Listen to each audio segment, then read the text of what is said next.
Olá, professores! Sejam bem-vindos a mais um ATPC oferecido pelo Núcleo Pedagógico da Diretoria de Ensino Guarulhos Sul. O tema de hoje é Objetivos e Feedback, estratégias de ensino para melhorar o desempenho dos alunos. Esta é a segunda parte. A primeira parte, como foi passado na semana passada, faremos uma breve retrospectiva.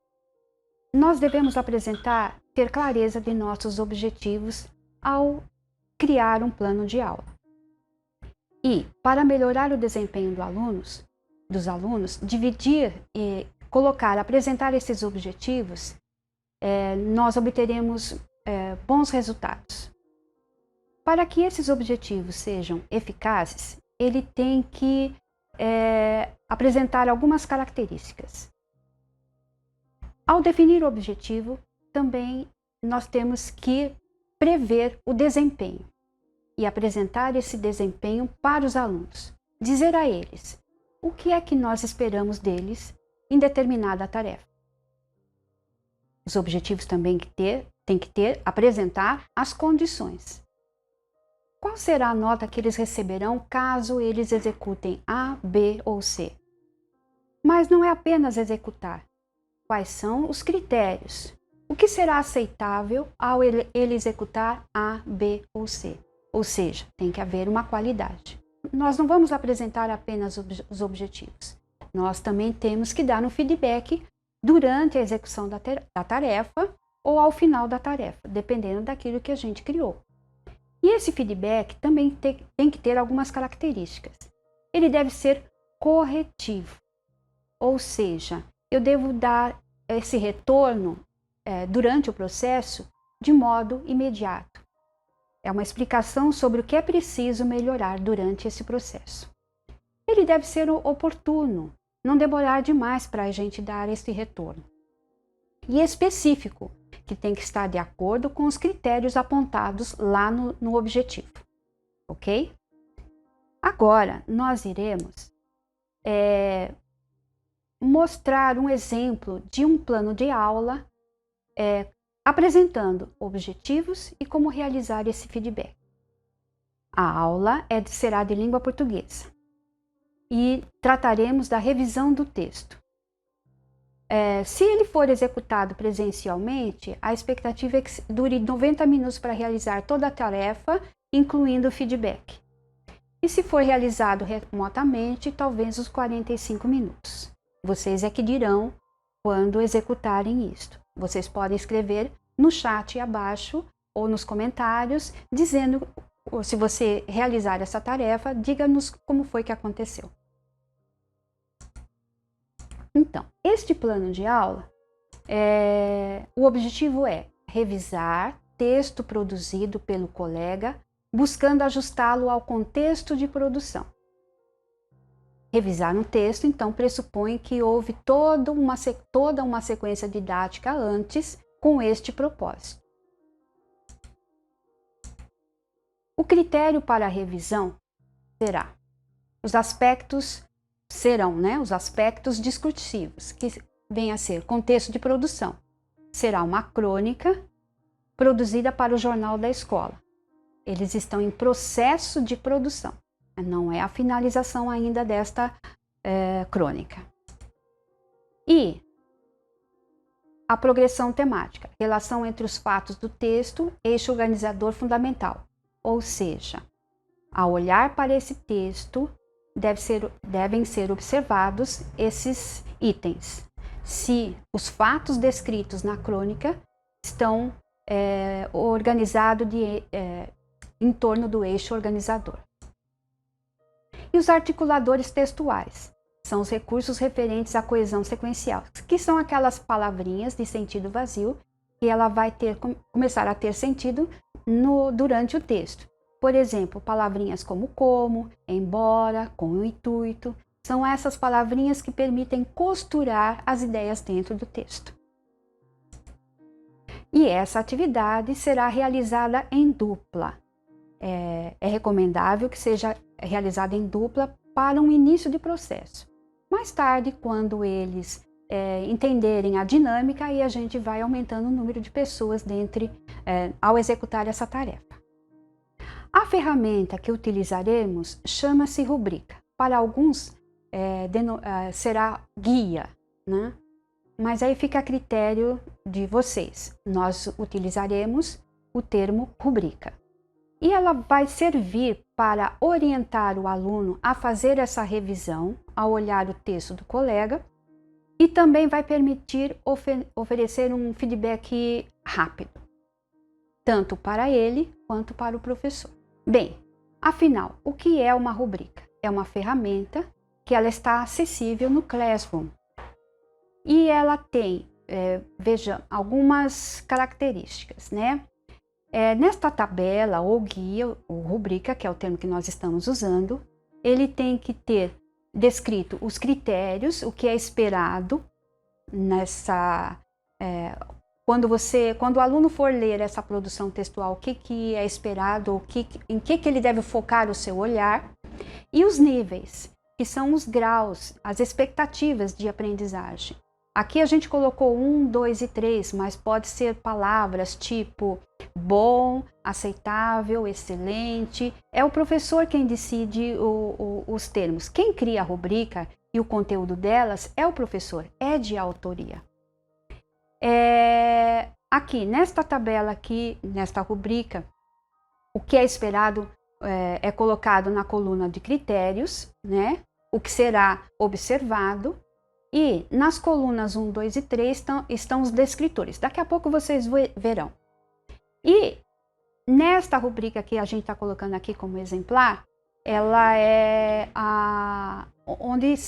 um espaço reservado para que os colegas coloquem sugestões de melhorias. Espera um momentinho, daqui a pouco vocês vão entender. Vamos lá. Então vamos lá. O gênero é crônica. E o que nós combinamos nesta simulação, na aula anterior, quando os alunos tiveram que escrever as suas crônicas, eles deveriam atentar para alguns itens. Vamos colocar, então está colocado na coluna esquerda. As características da crônica. Ele descreve um fato do cotidiano, depois ele se apega a um detalhe deste fato, e depois ele comenta, coloca seu ponto de vista sobre este fato. Era isso que os adolescentes deveriam prestar atenção ao escrever sua crônica.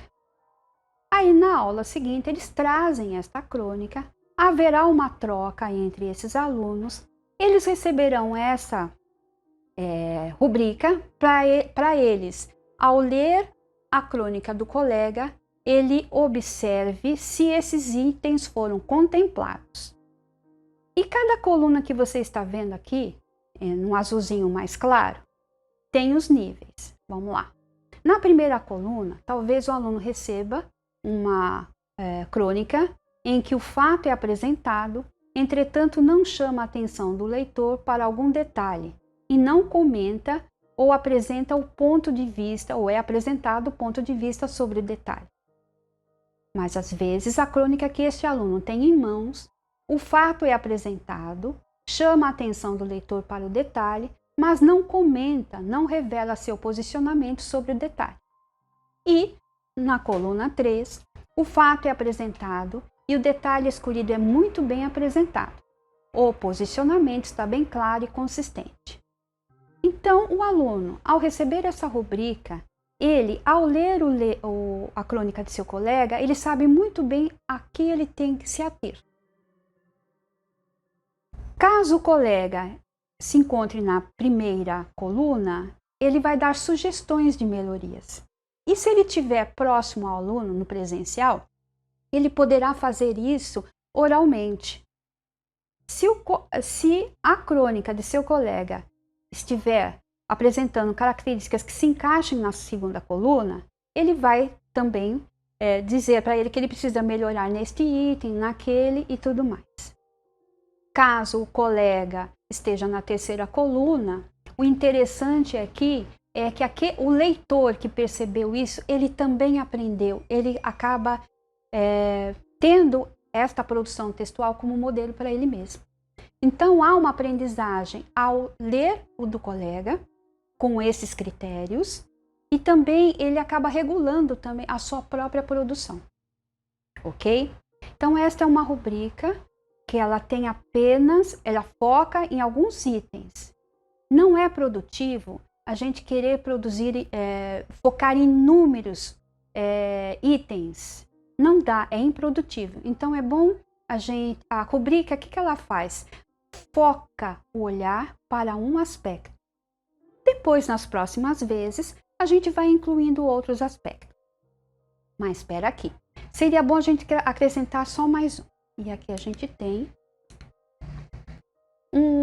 uma outra rubrica, mas que pode ser a mesma, mas a gente inclui esses dois itens. Aqui no caso, o objetivo é observar se há elementos articuladores que auxiliam na coesão durante a exposição dos fatos. Foram criadas essas 3 colunas com os descritores. Então, o leitor vai ler e olhar a crônica de seu colega, prestando atenção na seguinte questão: não há coesão entre as informações do texto e o fato que deu início à crônica. Coesão, lembra-se daquelas palavrinhas que fazem a costura do texto? Então, é isso que a gente está observando. Às vezes, a produção textual do aluno está na coluna, tem características que se encaixam na coluna 2. Há um bom uso de articuladores textuais, revelando coesão entre as partes do texto, entretanto com alguns desvios, uns escorregõezinhos. E na terceira coluna, os articuladores textuais estão muito bem empregados, tornando o texto coeso e de fácil leitura.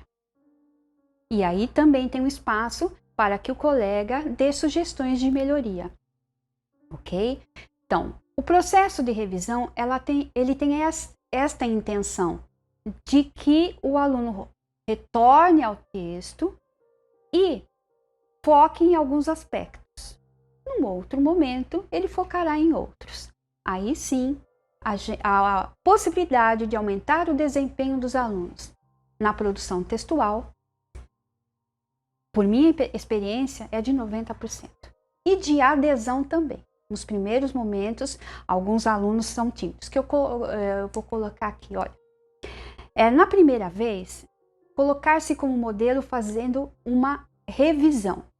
São dicas para você desempenhar esta atividade. O ideal é que você faça a revisão de um texto, que não precisa ser do aluno, mas pode ser do aluno, desde que ele permita, e você vai fazendo essas correções, uma vez que eles nunca viram uma rubrica e não têm o hábito de fazer esta revisão. Na segunda vez, colocar os alunos em duplas para fazer a revisão. Acredito que remotamente é possível fazer isso.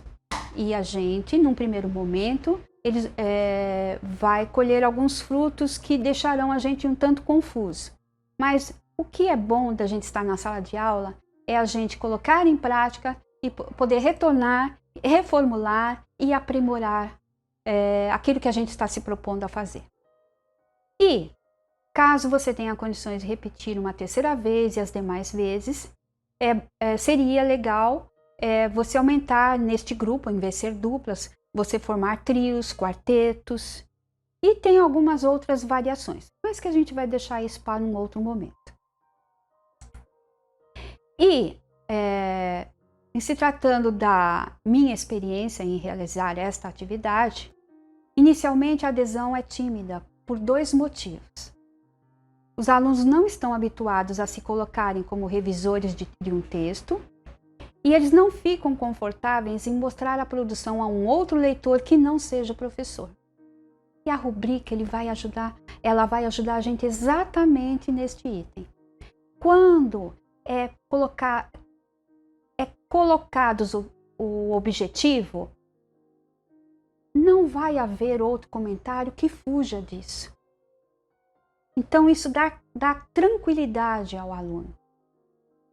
Tanto aquele que faz a revisão, quanto aquele que está recebendo essas contribuições do colega. E com o tempo, isso torna-se automático e eles gostam e eles esperam por este dia. Eles curtem muito este momento de revisão de texto em duplas, em quartetos, em trios, da maneira que você desejar. E aí você deve perguntar: rubrica, o que é isso? Nunca vi. Ou já ouvi falar, mas eu não entendo muito bem. Como é que eu vou montar? Como é que eu vou enviar para os alunos? Aí eu vou te dizer que lá no Classroom tem um campo em que está escrito assim, no campo esquerdo da página, onde você tem escrito lá atividade. Está escrito rubrica. E lá você pode criar a sua rubrica e enviar para os alunos. E eu fiz um experimento e construí. Aquela mesma rubrica que você viu há alguns minutinhos atrás, ela está aqui no Google Classroom. Olha, a mesma coisa. Observe que tem os mesmos dizeres, os descritores, foi pontuado. A pontuação aqui, o Classroom ele pede para você colocar uma pontuação. Você pode, aqui está 1, 2, 3, você pode fazer 3, 5, 7, bom, precisa melhorar, em desenvolvimento, consolidado. Isso fica a teu critério. E aqui foram colocadas as duas, estão vendo? Ó, a primeira, na parte de cima, e a segunda lá, adequação ao gênero e adequação linguística, né? Então é isso, ou seja, o Classroom já ajuda a gente a montar esta planilha. Num primeiro momento,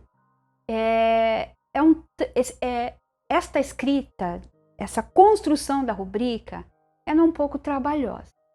Mas depois você pode reutilizá-la fazendo pequenas alterações ou utilizando-as para outras situações. Ou seja, você pode editá-las, pode copiá-la, pode a partir dela aumentar os itens, você pode colocar aí 10 itens para qualquer outro propósito, não somente para a língua portuguesa, ok?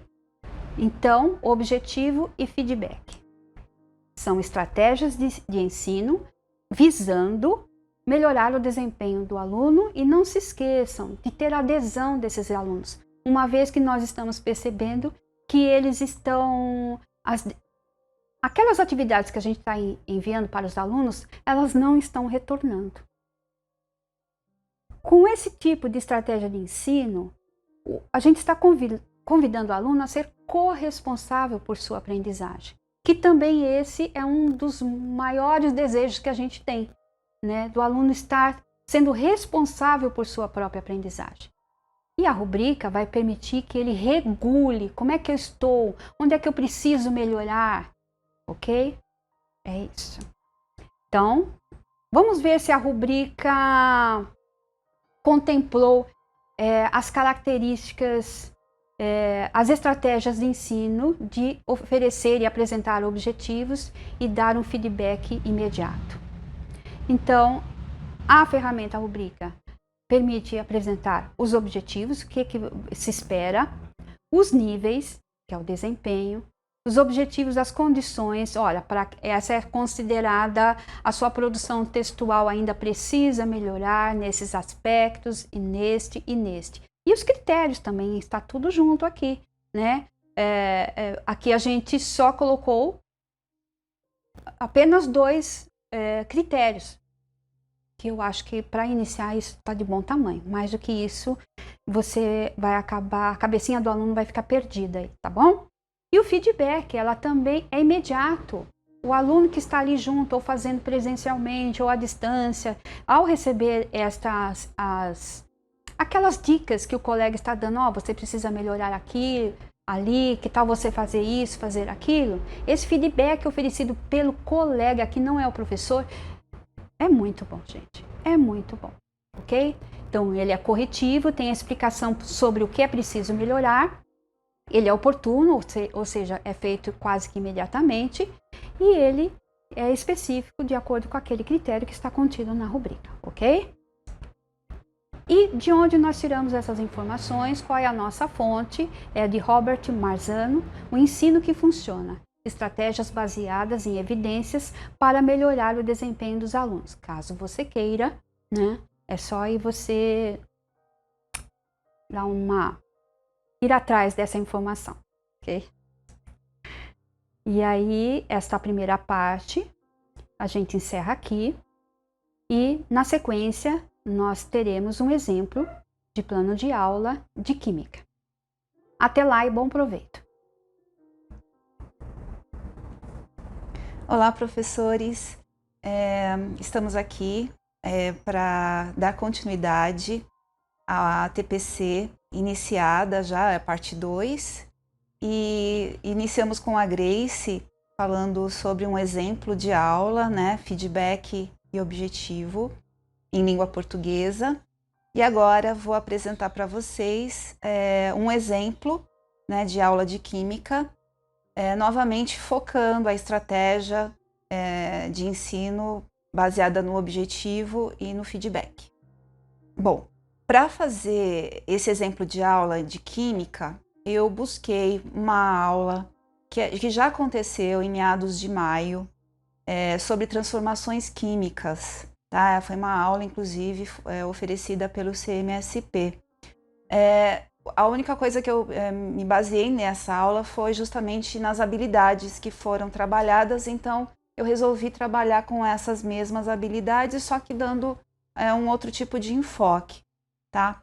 E que eu espero que, por meio das atividades que a gente vai realizar, que essas habilidades sejam desenvolvidas nos nossos estudantes. Né, inicialmente é isso que a gente tem como objetivo, né?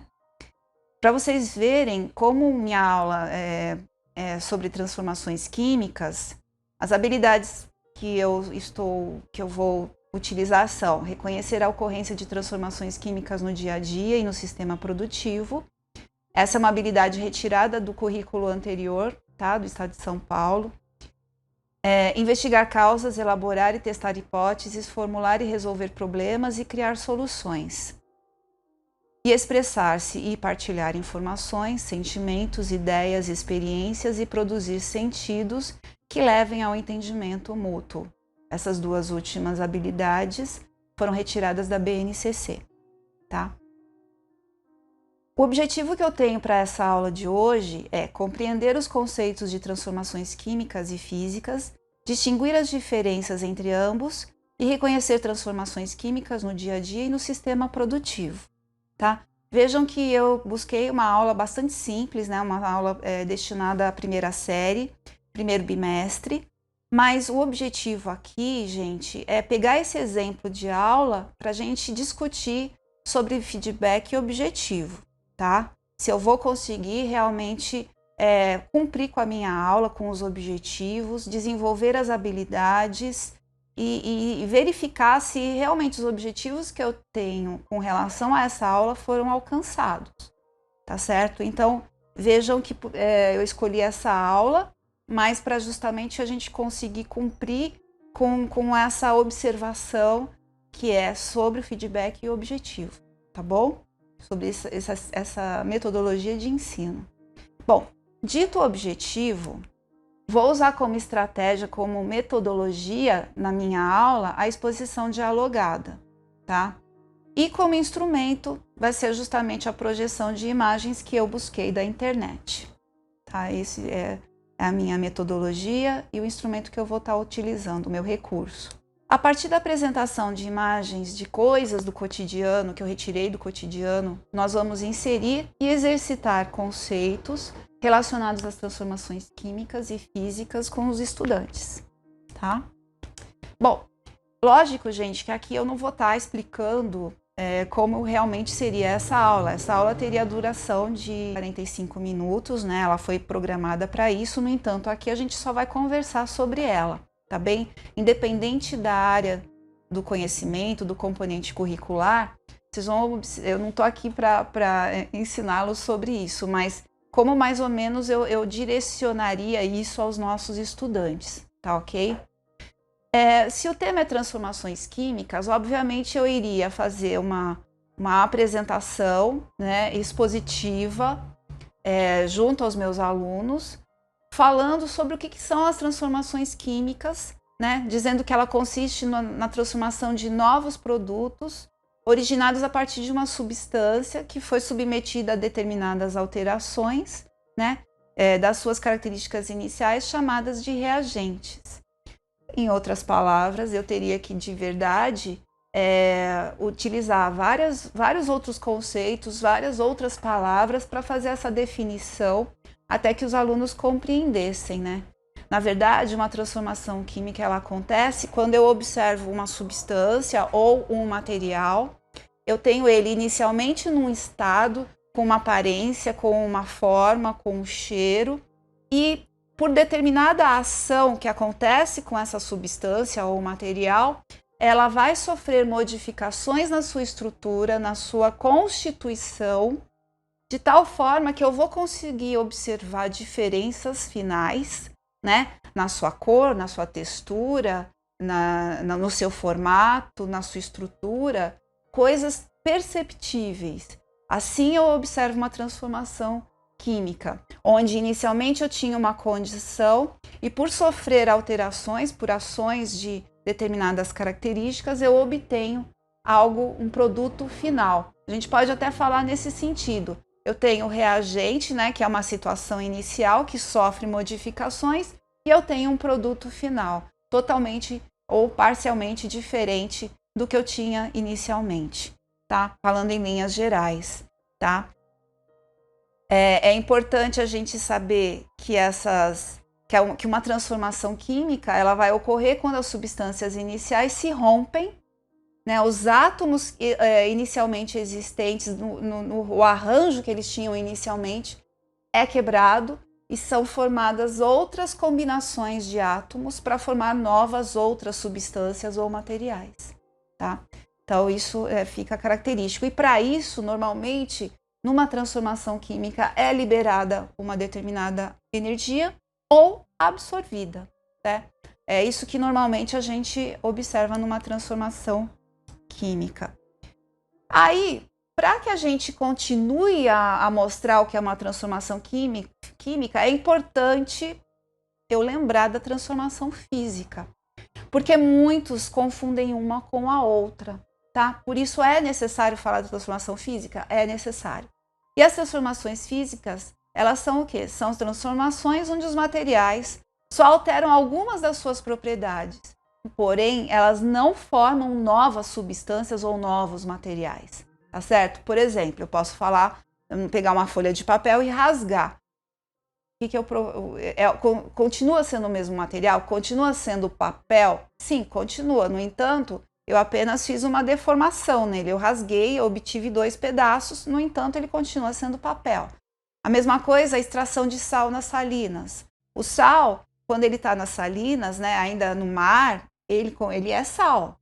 Ele tem a mesma constituição. Quando eu faço a água evaporar, que é para obter o sal, obviamente antes da purificação e dos outros processos que ele sofre, no entanto, ele continua sendo sal, a sua estrutura atômica continua a mesma, o seu arranjo atômico continua sendo o mesmo, tá? Então, isso é uma transformação física, tá? A deformação de uma bola de borracha, a queda de um copo de vidro, né? Ele quebra, mas ele continua sendo vidro. A solidificação da água, né? Você tem água líquida, quando você põe no congelador, fica água sólida, que é o gelo, continua sendo água, no entanto, em estados físicos diferentes, né? Líquido, sólido. Isso é uma transformação física. Não houve modificação no arranjo atômico. Não há nova substância, e sim apenas uma mudança em uma das suas propriedades, tá certo? A fusão dos metais na metalurgia, o ouro, por exemplo, sólido, o ouro líquido, continua sendo ouro, tá? Só o estado físico diferenciado. Degradação de monumentos pela erosão, né, que é quando ele vai se despedaçando. Os pedacinhos continuam sendo o mesmo material, no entanto, é granulado, né, mas continua sendo o mesmo material. Enfim, eu preciso fazer essa referência com transformações físicas para que ele entenda melhor as químicas, tá? As transformações químicas. Feita essa referência, né, novamente aqui reforçando essa ideia, as transformações químicas são diferenciadas das físicas pelo fato de que estas apenas alteram o estado físico e as substâncias continuam sendo as mesmas, não alterando a sua estrutura. Isso é só para reforçar essa questão. Aí vamos entrar de cabeça nas transformações químicas. Quais são as evidências, então, que um material ou uma substância sofreu realmente uma transformação química? Ou vai ser pelo cheiro, ou pela cor, ou pela densidade dessa substância, pela temperatura, se ela esfriou ou se ela aqueceu, e pela liberação de gases. Normalmente essas são as evidências que nós podemos observar. Agora, essas mudanças, elas podem acontecer de que formas, né? Ou quando eu junto duas substâncias ou mais, pode haver uma transformação química, ou pela ação da luz, ou pela ação do calor que eu forneço, ou, que é absorvido ou que é liberado, por uma ação mecânica, né? Por exemplo, uma agitação pode provocar também uma transformação química, ou até mesmo pela ação da corrente elétrica, o material por onde passa uma corrente elétrica pode modificá-lo quimicamente. Aí eu vou mostrar para vocês alguns exemplos. Por exemplo, quando eu junto duas substâncias, como o iodeto de potássio e o nitrato de chumbo, só pela mistura dos dois, olha o que acontece. Existe imediatamente um precipitado de cor amarela, que é o iodeto de chumbo, ou seja, eu tinha duas substâncias diferentes. Quando eu as juntei, elas se rearranjaram, né, os seus átomos foram rearranjados, fazendo aparecer uma nova substância, que é o iodeto de chumbo, de cor amarela, tá? De precipitado amarelo. Tá? Isso é visualmente muito marcante. Você vê a cor amarela, você vê que a textura, que a densidade da substância é modificada.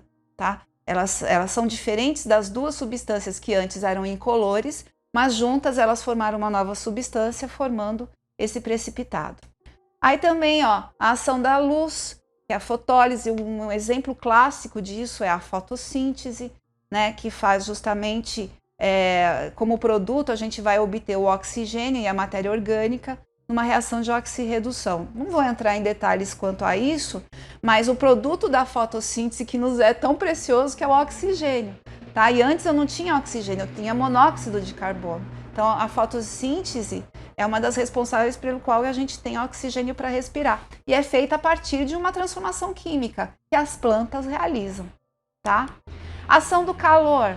Olha só, a gente colocou o exemplo aí do bolinho, né? Um tem todos os ingredientes, vou começar pelo que não tem fermento, o outro não tem ovo, o outro não tem margarina e o último tem todos os ingredientes. Vejam como ele é o que mais cresce, é o que mais fica completo. Sem manteiga, sem margarina também. No entanto, o mais completo é justamente o que tem todos os ingredientes. Vejam que o sem fermento também fica modificado. Cada substância que você acrescenta na receita de um bolo vai provocar uma ação diferente, né? Isso é o cozimento de alimentos, que a gente chama de termólise, tá? Pela ação do calor. Tem também a mecânica. Quando você risca um fósforo, você vai provocar uma reação química, uma transformação química, tá? Tanto é que você vê que depois que um fósforo foi riscado, você não consegue mais acendê-lo novamente, porque a reação química já aconteceu e ele se transformou em outra substância, tá? Foram liberados gases e aí você não consegue mais retornar. Pela ação da corrente elétrica, que a gente chama de eletrólise, a gente pode dar o exemplo, por exemplo, aqui do caso do sulfato de cobre, né? Você tem uma substância chamada sulfato de cobre. Assim que você faz passar a corrente elétrica por essa substância, ela vai surgir, vai formar outras substâncias. No caso, aí como vocês podem estar observando, vai formar o sulfato de cobre e o cobre também, né? Que elas vão se depositar cada uma no seu eletrodo. Mas a gente também fala que aconteceu um rearranjo, né, dos átomos dessa substância, formando outras novas, tá certo? isso pela ação da corrente elétrica. Feita essa apresentação teórica, né? Lógico que com mais minúcia, mais cuidado, sempre dialogando com os alunos, sempre perguntando a eles o que eles acham, né? O que eles pensam sobre aquilo, para ver que tipo de retorno eles te dão, né? Que tipo de mensagem ou de ideia que eles têm sobre cada uma desses conceitos que eu apresentei. É o que eu chamo de exposição dialogada, né? Para você ter esse feedback dos alunos, para fazer um diagnóstico daquilo que eles já conhecem, daquilo que eles já sabem. Isso vai ser rico para mim enquanto professora, para dar continuidade de uma forma mais profunda ou mais rasa, mais rápida ou mais devagar, para que eles vão assimilando esses conceitos. Para isso eu vou apresentar outros exemplos, né? Por exemplo, e vai ser um momento que eu vou buscar justamente essas ideias dos alunos. Eu vou querer saber se esses primeiros conceitos que eu trabalhei com eles, se eles já estão sendo inseridos, se eles já estão compreendendo e distinguindo esses conceitos, né? Como, por exemplo, a queima do carvão, né? Que é a liberação da fumaça, tem o calor que é produzido, que é super... que a gente sente, né, uma evidência de que acontece essa transformação, e o gás carbônico que é liberado na combustão, né, que é produzido justamente pela queima do carvão e pelo consumo do oxigênio, que o oxigênio, na verdade, é o que alimenta essa combustão, né, ele é o comburente. Então, é uma evidência de transformação química. O carvão, ele não volta a ser o que ele era antes, porque ele vai ser consumido, o que vai sobrar são cinzas, né? É o produto final disso aí, né? Depois que acabou o fogo, a gente vai ver o que teve os gases, o que escaparam e as cinzas que sobraram. Riscar o fósforo, já comentei. As transformações não instantâneas, por exemplo, uma estátua de mármore, né? Ela, ao longo do tempo, vocês podem observar que muitas elas já estão corroídas, né? Acontece muito isso? Acontece, mas é ao longo do tempo, pela ação da chuva ácida, intensifica inclusive, né, do calor do sol, intensifica essa corrosão, tá? É não instantânea. Apodrecimento de alimentos, você pode ver que demora alguns dias para que o alimento estrague. O cozimento de alimentos é mais rápido, mas são não instantâneas. Exemplo de instantânea, por exemplo, seria explosão de fogos de artifício, queima de outros materiais, efervescência da água oxigenada, quando você coloca em cima de um ferimento, você pode ver que ele ferve na hora que você põe em contato da pele machucada. Então são transformações químicas? São instantâneas esses casos que eu mostrei. Tem o caso da vela, ela é polêmica. Cuidado quando você mostra o caso da vela, porque ela tem as duas coisas. Se você olhar e focar na parafina, você vai ver que ela simplesmente está se transformando imediatamente de estado físico. Ela estava sólida, com o calor ela fica líquida. No entanto, isso é mudança de estado físico, portanto uma transformação física. Agora, se você fizer uma análise do pavio queimando, né, e dessa parafina sendo consumida por esse calor, evaporando em gases, então aí sim você pode falar que houve uma transformação química, tá certo? Então se você falar derretimento da parafina, então cuidado, isso é uma transformação física. Agora, se você falar na queima do pavio, então você está falando da transformação química, tá certo? Cuidado com como você aborda a questão da vela. O bolo, gente, o bolo é uma evidência também de uma transformação química, pela mudança da cor dos ingredientes, o cheiro, a produção de gás, tudo isso é uma evidência. O gelo, gente, coloquei aqui só para ficar esperto. O gelo é uma transformação física, né? Olha só, tem um pouquinho derretido, que é o estado líquido. O sólido é o gelo, então assim, é uma transformação apenas física, não química. Aí tem quando você coloca um comprimido efervescente dentro da água, existe a liberação do gás, que é representado por essas bolinhas, é uma transformação química. Olha só, um morango, onde ele está já apodrecendo pela ação do tempo, uma transformação química. Você não vai fazer mais esse morango voltar a ser morango antes, né? Ele se transformou e não tem como retroceder isso. Olha só, portão, ferragens que estão já tomadas pela ferrugem, né, com a ação do tempo, elas foram oxidadas. Então, assim, também é um processo de transformação química, que você pode reforçar esses conceitos com os alunos, sempre perguntando para eles primeiro, antes de você construir essas ideias com os seus alunos, tá? Mas aqui eu estou falando rapidamente. Aí você pode partir para exercícios, onde eles tentam sozinhos ou em grupos responder o que seria um fenômeno físico, o que seria uma situação de transformação física. Ó, eu coloquei alguns exemplos: evaporação da água do mar, fusão do gelo, digestão dos alimentos, sublimação do naftaleno, liquefação do ar atmosférico, cozimento de um ovo. Dentre essas letras, de A a F, quais delas seriam químicas, quais delas seriam físicas? Você poderia deixar inicialmente seus alunos imaginarem sozinhos, tentarem distinguir o que é um do outro e dar a resposta de uma forma oral, você sempre conversando com os seus alunos, chamando atenção para esses tipos de transformação.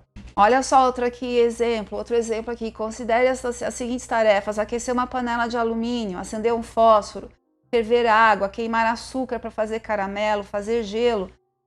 Qual que é química, qual que é física? Outros aqui: enferrujamento de uma calha, explosão da dinamite, fusão do gelo, de novo, queda da neve, combustão do álcool de um automóvel, sublimação da naftalina. Quais são químicas, quais são físicas? Ou seja, você jogar essa proposta para o aluno e tentar obter deles essas respostas por meio da análise daquilo que você já conversou com eles antes, das definições, dos conceitos e dos exemplos que você já conversou com ele anteriormente.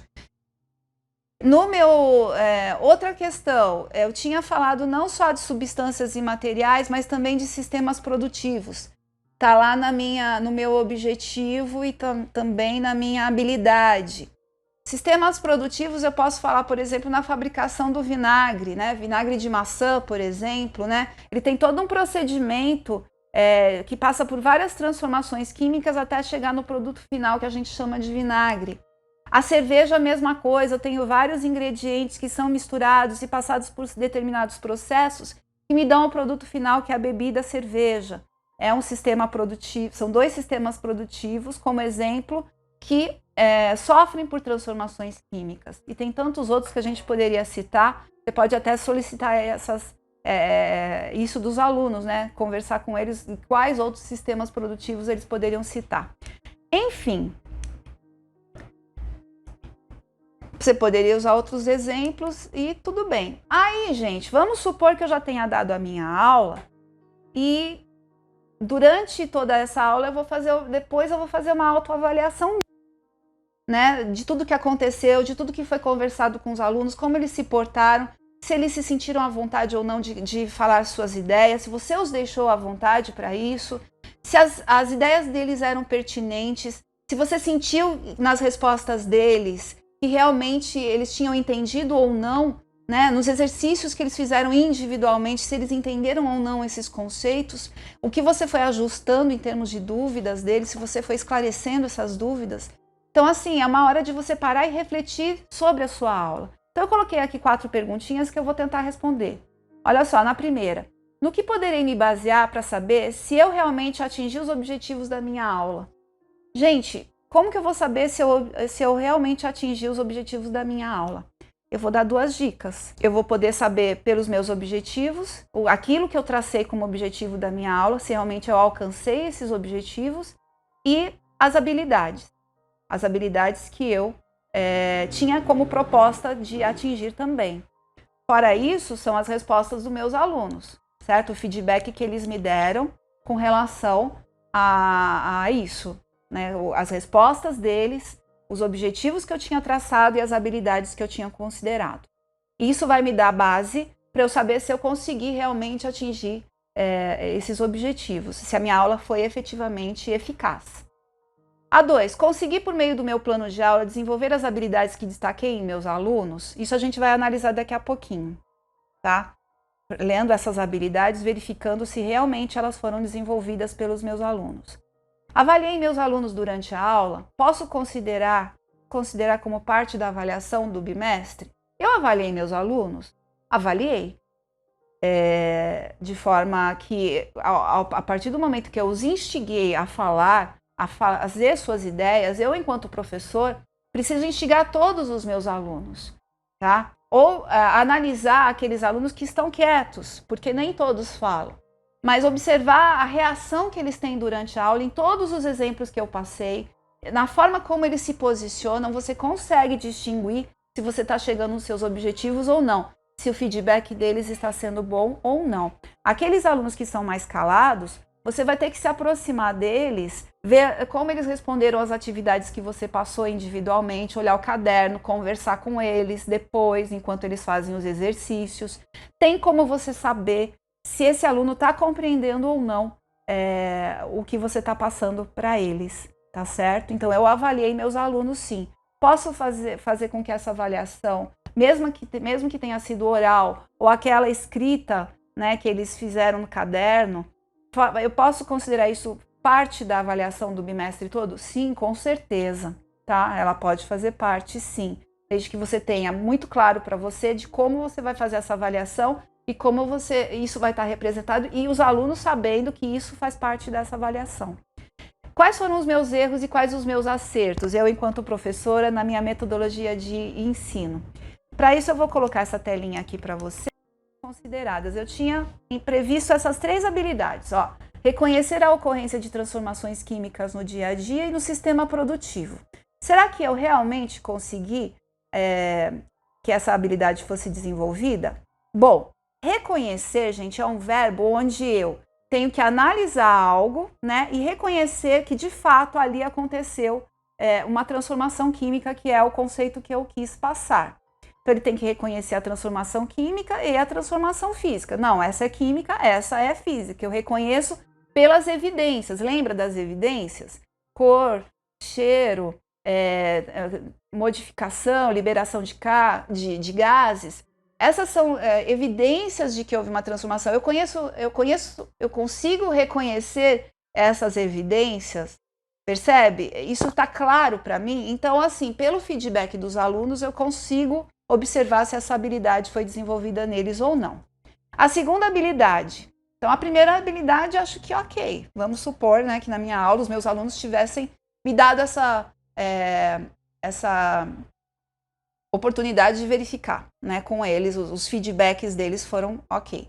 A segunda habilidade, investigar causas, elaborar e testar hipóteses, formular e resolver problemas e criar soluções. Pessoal, essa habilidade, olha só, investigar causas, elaborar e testar hipóteses, formular e resolver problemas e criar soluções. Será que eu dei a oportunidade para os meus alunos fazerem tudo isso? Do jeitinho que eu mostrei para vocês, né, uma aula expositiva, dialogada, só projetando as imagens, eu dei a oportunidade de investigação? Não. Eu dei a oportunidade de elaboração e testagem de hipóteses? Não. Eu não dei uma aula prática, eu não dei essa oportunidade para os meus alunos. Formular e resolver problemas? Tá, mentalmente eles podem até ter passado sutilmente por essas habilidades, por esses verbos, por essas ações. Criar soluções? Não, eu não dei essas oportunidades pelos exercícios que eu fiz. Então, essa segunda habilidade, eu falhei. Ela não, a forma como eu planejei a minha aula, ela não deu essa oportunidade dos meus alunos desenvolverem essa habilidade. Tá certo, gente? Então, essa habilidade, ou ela não deveria estar aqui, ou eu deveria criar outras oportunidades, outras atividades para que os meus alunos, aí sim, dentro das transformações químicas, pudessem desenvolver essa habilidade, ok? Expressar-se e partilhar informações, sentimentos, ideias, experiências e produzir sentidos que levem ao entendimento mútuo. Será que eu desenvolvi essa habilidade nos meus alunos? Bom, lógico que aqui a gente não teve esse retorno. Se a gente tivesse feito realmente se eu tivesse apresentado para vocês uma aula efetiva, onde eu tivesse os meus alunos e eles dando o meu feedback, talvez a gente pudesse ter maior clareza do desenvolvimento dessa habilidade. Mas sim, eu providenciei momentos para que o meu aluno se expressasse, partilhasse aquilo que ele sabe, isso eu providenciei sim. Sentimentos, eles podem ter, nas minhas perguntas com os alunos, expressado seus sentimentos, suas ideias, suas experiências do seu cotidiano, os seus sentidos, assim, de forma que tanto ele quanto eu e os demais alunos conseguíssemos entender aquela informação que ele estava expressando. Então, eu providenciei oportunidade para o meu aluno desenvolver essa habilidade? Sim, tá? Na forma oral, expressar oralmente essas questões. Então, eu providenciei espaço para que meu aluno pudesse desenvolver essa habilidade. Então, das 3 que eu tinha previsto, uma delas falhou, segundo a minha metodologia. Eu teria que providenciar outros momentos e outras atividades para que ele pudesse desenvolver essa habilidade, a segunda, tá bem? Finalmente, vamos observar o meu objetivo. O objetivo era compreender os conceitos de transformações químicas e físicas, distinguir as diferenças entre ambos e reconhecer transformações químicas no dia a dia e no sistema produtivo. Gente, meu objetivo tá bacana. Porque, na verdade, tudo aquilo que a gente conversou, que eu apresentaria para os meus alunos, os conceitos, os exemplos, as atividades, toda essa conversa, instigando eles a todo momento a falar sobre o cotidiano deles e do sistema produtivo, realmente meu objetivo, assim, eu providenciei que ele fosse cumprido. Se ele efetivamente foi cumprido ou não, isso vai variar de acordo de aluno para aluno, de tal forma que as aprendizagens são diferenciadas. Talvez alguns dos meus alunos, por essa estratégia que eu utilizei, não conseguisse alcançar este objetivo. Então, nas minhas avaliações, na forma como eles responderam e nas futuras avaliações, eu vou ter certeza se ele, com essa metodologia, ele entendeu ou não os meus objetivos, se foram eficazes. Para isso, eu vou precisar de mais instrumentos. No entanto, o feedback que eles me deram é essencial para que eu observasse se a minha aula foi eficaz ou não, se o meu objetivo foi cumprido ou não. E se eu quisesse, através desse feedback, eu vou ter condições de saber se eu novamente vou ter que abordar esse assunto utilizando uma outra metodologia. Vejam que isso é fundamental, tá? E para minha segunda habilidade, eu vou ter que providenciar outras atividades, outra metodologia, para que aí sim eu entenda que essa habilidade foi dada, essa oportunidade de ser desenvolvida para os meus alunos. Percebam essa relação muito próxima daquilo que eu tenho como habilidade que eu quero que eles desenvolvam, o objetivo que eu quero alcançar, e tudo isso vai ser importante o quê? O feedback, o que eles vão me retornar. É por meio desse feedback que eu vou compreender se a minha aula foi eficaz ou não. Bom, gente, então nós encerramos aqui o exemplo de química, e vale ressaltar uma observação muito importante, né? Vocês devem ter reparado que nossa ATPC refere-se ao objetivo e feedback. No exemplo da aula de língua portuguesa, o feedback ele foi utilizado de uma maneira diferente. Percebam que ele serviu como autorregulador do aluno para ele mesmo e para o outro aluno, né? O feedback ele funcionou para ambos, né? Porque foram feitos em duplas. Então é uma autorregulação. O feedback de eu comigo mesma, né? Enquanto aluna, e o outro colega que está comigo também tem esse mesmo retorno. Isso foi o caso de língua portuguesa. No caso da aula de química, foi o contrário. O que acontece? O feedback, ele se baseou, ele estava focado no retorno das respostas, do desenvolvimento das ideias dos alunos para o professor se autorregular, regular o seu ensino, tá certo? A partir do retorno, do feedback dos alunos, o professor tem condições de se autoavaliar, né? Observando se a sua aula foi eficaz, se os seus objetivos foram cumpridos, se as habilidades foram desenvolvidas e se os alunos compreenderam, né, exatamente o que é as transformações, o que são as transformações químicas e físicas. Então foi uma autorregulação no ensino. Eu enquanto professora, através do feedback dos meus alunos, observando meus alunos, eu consigo me autorregular nos meus próximos planos de aula. Eu vou saber o que fazer daqui para frente, tá certo? Então, vale ressaltar isso. É importantíssimo vocês observarem essas distinções com relação ao feedback e como isso influencia diretamente no objetivo da nossa aula, tá certo? Espero que tenha sido bastante proveitoso e esclarecedor para vocês, tá certo? E então eu agradeço a presença de todos aqui. Lembro que vocês, por gentileza, façam a avaliação da nossa ATPC, né, da primeira e da segunda parte também, nesse QR Code que está aqui na telinha com vocês. E até a próxima. Muito obrigada.